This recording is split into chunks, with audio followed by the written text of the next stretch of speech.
Class 9-এর second summative evaluation English question paper, এটা দেখতে থাকো। প্রথমেই দেখো গ্রুপ এ তে তোমাদের সিন আছে। এই সিনটা কোথা থেকে আসে? তোমাদের টেক্সট বুকে যেসব লেসনগুলো পরীক্ষা হবে ওই লেসনগুলোর মধ্যে থেকে কোনো না কোনো একটা লেসন থেকে টেক্সট অংশ তুলে দেবে এভাবে। এই টেক্সটটাকে ভালো করে পড়তে হবে। এরপর নিচে দেখবে কোশ্চেন আছে, তো এই উপরের টেক্সটটা ভালো করে পড়ে নিয়ে নিচে যে কোশ্চেনগুলো আছে এই কোশ্চেনগুলোর অ্যান্সার তোমাদেরকে দিতে হবে, দেখতে থাকো। তো এগুলোকে তোমরা একটু স্ক্রিনশট করে নিতে পারো বা দেখলে বুঝতে পারবে কোন লেসন থেকে টেক্সটটা তুলে দিয়েছে। এরপর নিচে কোশ্চেনগুলো দেখতে থাকো।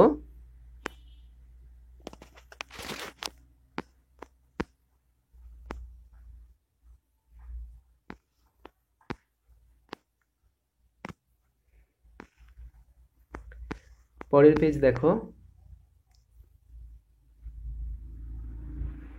এরপর দেখো আনসিন আছে, এটা সম্পূর্ণ বাইরের একটা ঘটনা তোমাদের এখানে টেক্সট আকারে তুলে দেবে। তো এটাও তোমাদেরকে পড়ে নিচের যে কোশ্চেনগুলো আছে এর মধ্যে থেকে উত্তর খুঁজে নিয়ে লিখতে হবে, দেখতে পাচ্ছ এটা।